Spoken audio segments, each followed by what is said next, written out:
Hi, this is Sarah Lingro with PianoKeyFinders.com, and I am so delighted to have you here with me in this musical journey. Before I start getting into the nitty-gritty of playing the piano, I want to give you some ways of setting expectations about this musical journey. So let me first say, I am so delighted that you're a part of this with me.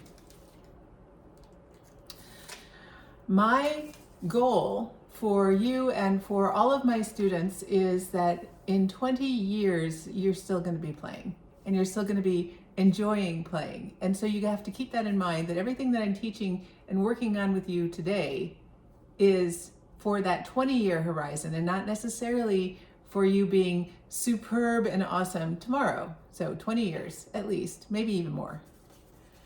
Now, to do this, I'm going to be using proper language and proper terminology, which you're not going to understand immediately. So if I talk about diatonic triads or diatonic seventh chords or particular rhythms or how chords relate to each other in chord progressions and scale degrees, you might feel completely confused and overwhelmed in those first few weeks and months. But I think 20 years, in the first 6 months or so, you'll be like, oh, now I kind of get it.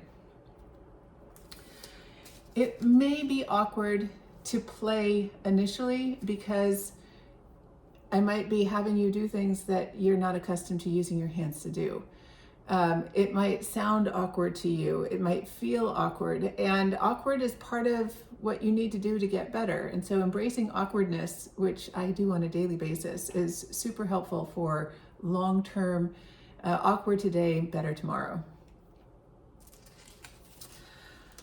And following the awkward feeling, it might not sound great either. Remember, when you hear me doing stuff, I've been teaching for over 30 years, and I've been saying the same things over and over again for 30 years, and I practice before I even get on here, and I do the same thing over and over again. And so it may look easy for me, but you're seeing the end result rather than all of the work that went in here. And so be patient and kind to yourself, because awkward and sounding terrible eventually becomes graceful and sounding great.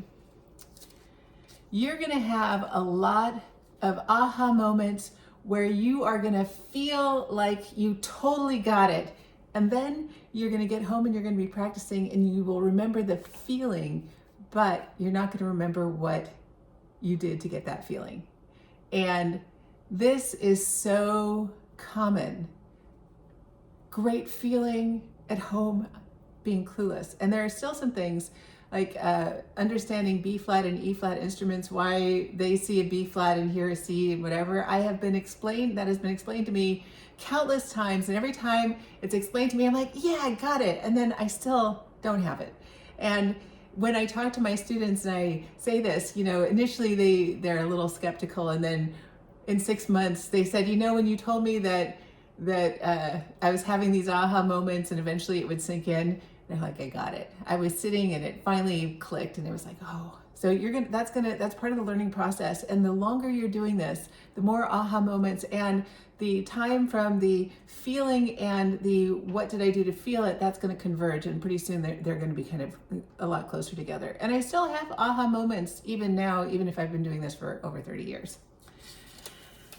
Be curious and not critical. I think when we are playing something and we play something that we didn't intend to do, our first instinct is to beat ourselves up because we played something wrong. And I don't think that's really the case. If you slow it down and think about what you did, sometimes the stuff that you didn't intend to do sounds better than what you meant. And I tell this to my students all the time. Don't be critical about what you just did, because sometimes what they did sounds better than what they were trying to do. And so if you make a mistake, make it again.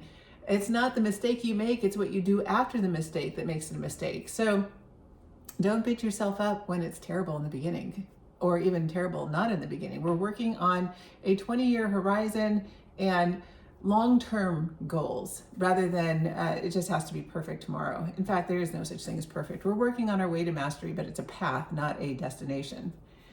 And then again, I am so grateful to be part of your musical journey. This is so exciting for me. I just love teaching, but I also love the shared enjoyment that we all get from making music, and it's such a privilege and honor. So thank you for joining me in this path.